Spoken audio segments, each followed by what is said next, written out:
ఈరోజు 5వ తేదీ, కనీసం ఆమెని చంపిన వాళ్ళని ఈ రోజుకి పట్టుకోలేదు. సరికదా కుటుంబ సభ్యులు చెప్తూ ఉన్నారు శరీరం మీద గాయాలు ఉన్నాయి, రక్తస్రావం అయిందని చెప్తే పోలీసులు ఏ ఎంక్వైరీ చేయకుండా, ఏ ఇన్వెస్టిగేషన్ చేయకుండా ఏమీ లేవని చెప్పేస్తున్నారు. అంటే ఈ కేసుని నీరు కార్చడానికి అప్పుడే ప్రయత్నాలు ప్రారంభించేశారు. అంటే ఎంత దుర్మార్గంగా ఈ ప్రభుత్వం వ్యవహరిస్తుందో మనం అర్థం చేసుకోవచ్చు. ఈ ఆంధ్రప్రదేశ్ రాష్ట్రంలో ఎలాంటి చీకటి పాలన జరుగుతూ ఉందో ఈ సంఘటన బట్టి మరొకసారి అర్థమైంది. నిజంగా ఆంధ్రప్రదేశ్ అరాచక ఆంధ్రప్రదేశ్గా ఈరోజు మారిపోయిన దుస్థితి కలగడం నిజంగా చాలా దురదృష్టకరం. ఇది సీఎం గారి సొంత జిల్లాలో జరిగింది. సీఎం గారి సొంత జిల్లాలోనే రోజుకొక ఆడపిల్ల శవమై తేలుతూ ఉంటే ఏంటి పరిస్థితి? ఈ రాష్ట్రంలో ఆడపిల్లలకి రక్షణ మరి ఉండదా?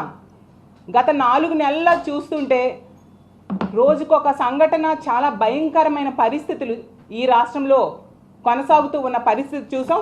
నిజం చెప్పాలంటే పక్కనే ఉన్న మదనపల్లిలో మనం చూసాం ఆ రోజు సబ్ కలెక్టర్ ఆఫీస్లో ఫైల్స్ దగ్ధమైపోతే, అగ్ని ప్రమాదం జరిగితే డీజీపీ గారిని, అలాగే సిఐడి చీఫ్ని, అలాగే రెవెన్యూ స్పెషల్ సెక్రటరీ గారిని, వీళ్ళందరినీ స్పెషల్ హెలికాప్టర్ వేసి సీఎం గారు పంపించారు. మరి ఈ సంఘటన జరిగింది ఆదివారం, కనిపించకుండా పోయింది. బుధవారము మృతదేహం దొరికింది. ఇప్పటి వరకు ఆ హంతకుల్ని పట్టుకోలేదు. మరి ఎందుకు? కనీసం సీఎం గారు వెళ్ళి ఆ కుటుంబానికి ఓదార్పునివ్వచ్చు కదా, ఎందుకు చేయలేదు? ఏమో పోనీ హోమ్ మినిస్టర్ గారినో డీజీపీ గారినో పంపొచ్చు కదా, ఒక ధైర్యం ఇవ్వచ్చు కదా. ఇన్ని సంఘటనలు జరుగుతున్నాయి ఈ రాష్ట్రంలో. అంటే కాలిపోయిన ఒక పేపర్స్కున్న విలువ ఈ రాష్ట్రంలో ఆడపిల్లల మాన ప్రాణాలకు ఈ కూటమి ప్రభుత్వంలో లేదు అనే విషయం క్లియర్గా మరొకసారి అర్థమైపోయింది. మొన్ననే చూసాం ఆ ముచ్చిమర్రి సంఘటన నంద్యాల జిల్లాలో. ఎంత దారుణం! 9 ఏళ్ల బాలిక పైన అత్యాచారం చేసి ముక్కలు ముక్కలు చేసి కృష్ణానదిలో పడేశారు.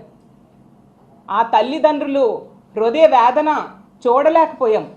కనీసం హోమ్ మినిస్టర్ కానీ, డీజీపీ గారు కానీ, సీఎం గారు కానీ ఎవరూ పరామర్శకి వెళ్ళలేదు. అంటే ఆడపిల్లలంటే ఎంత చులకన భావం, వాళ్ళ ప్రాణాలంటే ఎంత చులకన భావం.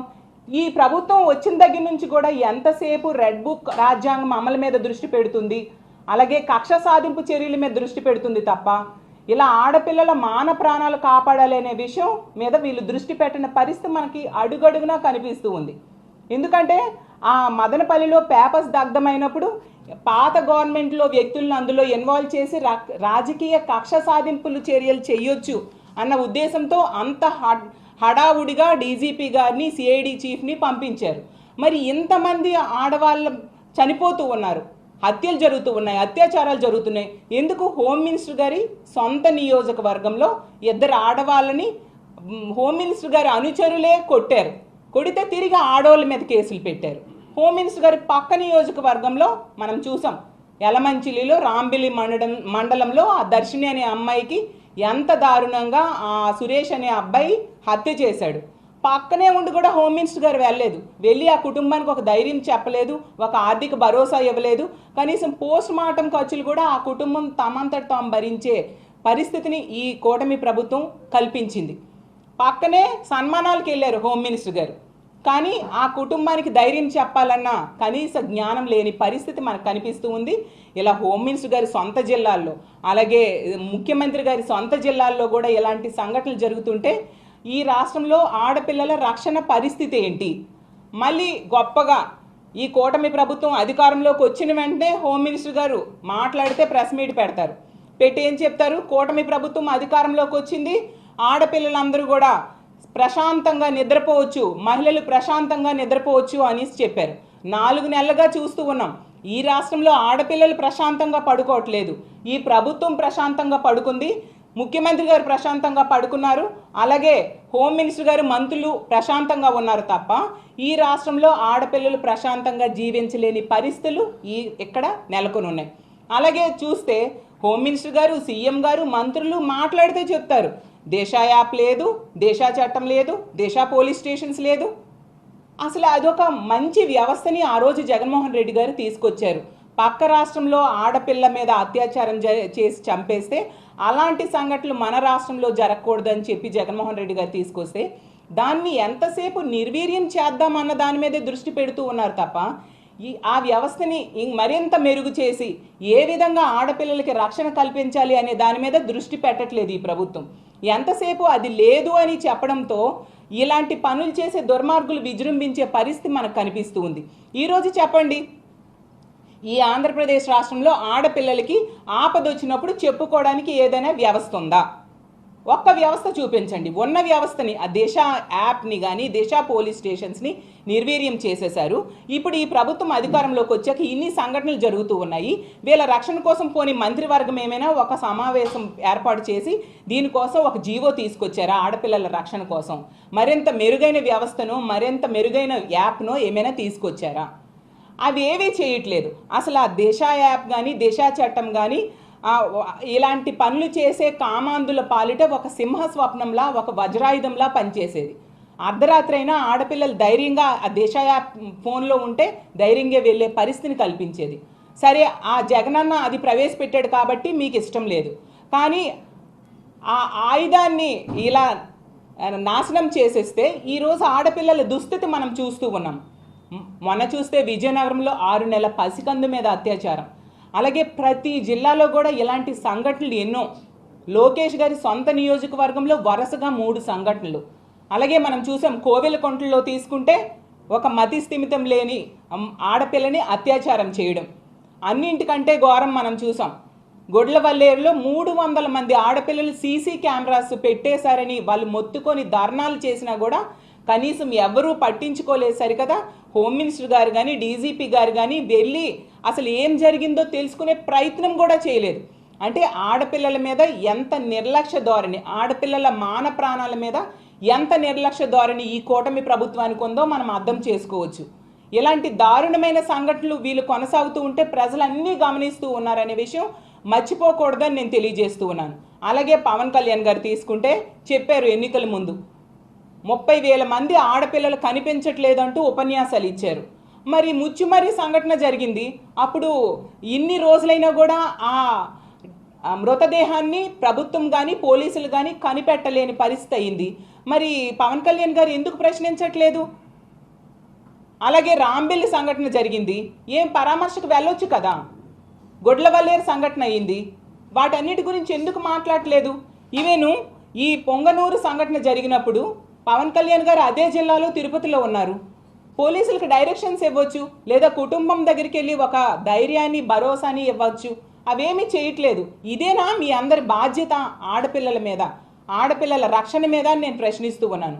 అసలు ఈ రాష్ట్రంలో ఈ ప్రభుత్వం గొప్పగా చెప్పుకుంటూ ఉంటుంది, ఇదేదో మరి చాలా మంచి ప్రభుత్వం అని చెప్పి. కానీ ఇది మంచి ప్రభుత్వం కాదు, ఆడపిల్లలను అంతమొందించే ప్రభుత్వం అని ఈ రాష్ట్రంలో ఉన్న ప్రజలందరూ కూడా అనుకుంటూ ఉన్నారు. చంద్రబాబు నాయుడు గారు ఎన్నికల టైంలో ఓదరగొట్టేస్తూ అతను ఎమ్మెల్యే క్యాండిడేట్స్ ప్రచారం చేశారు, బాబు షూరిటీ భవిష్యత్తు గ్యారంటీ అంటూ.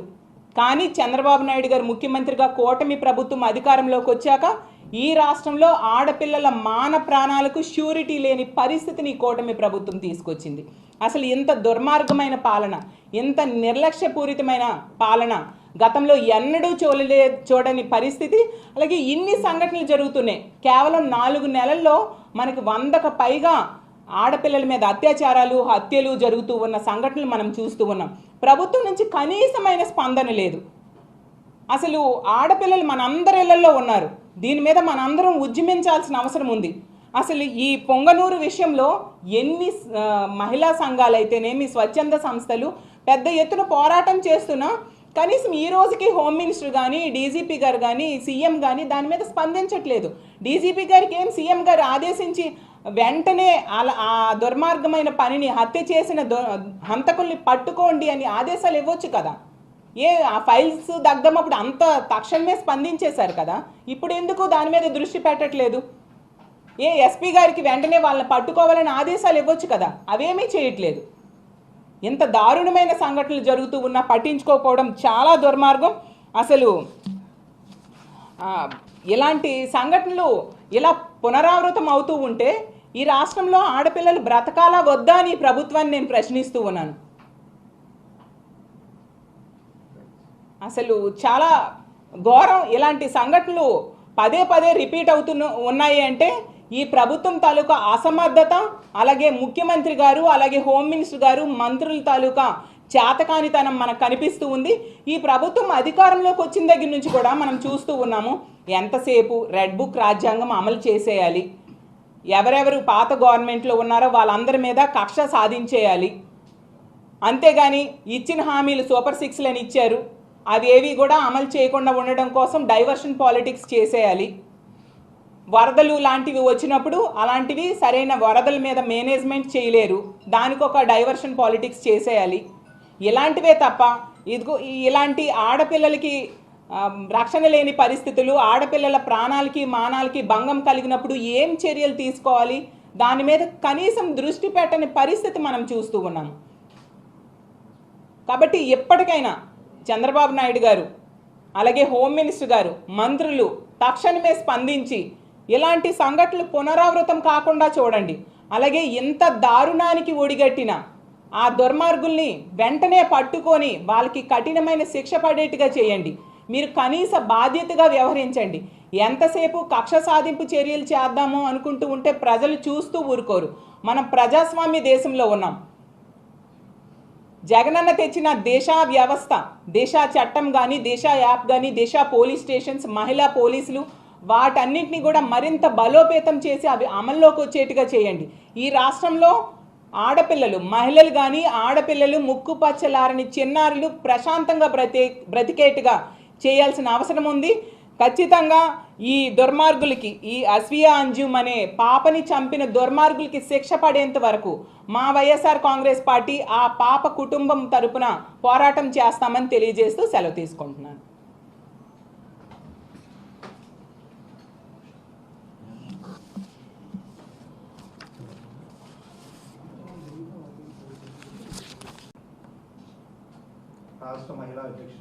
ఖచ్చితంగా వెళ్తామండి.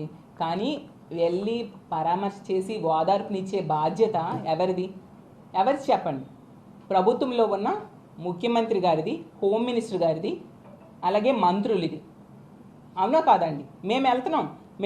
మీరు చూసే ఉంటారు, రాంబిల్లి సంఘటన జరిగింది, ఆ దర్శిని అమ్మాయి కుటుంబాన్ని పరామర్శ చేయడానికి వెళ్ళాం. అలాగే గొడ్లవల్లేరు సంఘటన జరిగింది, 300 మంది ఆడపిల్లలు పెద్ద యాజిటేషన్ చేశారు. ఆ కాలేజ్కి వెళ్ళి మేము వాళ్ళకి ధైర్యం చెప్పడానికి ప్రయత్నించాం. అన్ని రకాలుగా వైఎస్ఆర్ కాంగ్రెస్ పార్టీ ఆడపిల్లల తరపున ప్రజల పక్షాన ఉండే పార్టీ. ముందు నుంచి కూడా జగన్మోహన్ రెడ్డి గారు మహిళా పక్షపాత ముఖ్యమంత్రిగా ఉన్నారు ఆ రోజు. అలాగే జగనన్న అనుచరులుగా మేము ఇలాంటి సంఘటనలు జరిపినప్పుడు మేము భరోసా ఇవ్వడానికి ప్రయత్నిస్తూ ఉన్నాం. కానీ ప్రభుత్వంలో ఉన్న నాయకులు ఏం చేస్తూ ఉన్నారు? ఏమి భరోసా ఇస్తున్నారు?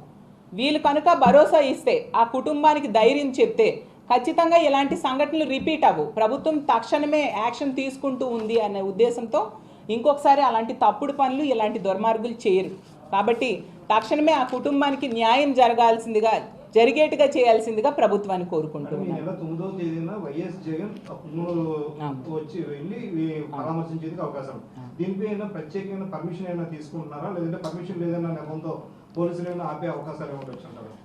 ఏవండి, ఇలాంటి ఘోరమైన సంఘటనలు జరిగినప్పుడు జగనన్న పరామర్శ చేయడానికి ఎప్పుడు నిర్ణయం తీసుకుంటూ ఉంటారు, పరామర్శ చేస్తూ ఉంటారు. కాబట్టి ఎలాంటి అడ్డంకులు సృష్టించరు అని భావిస్తున్నాం. తర్వాత వాళ్ళ విజ్ఞతకే వదిలేయాలి.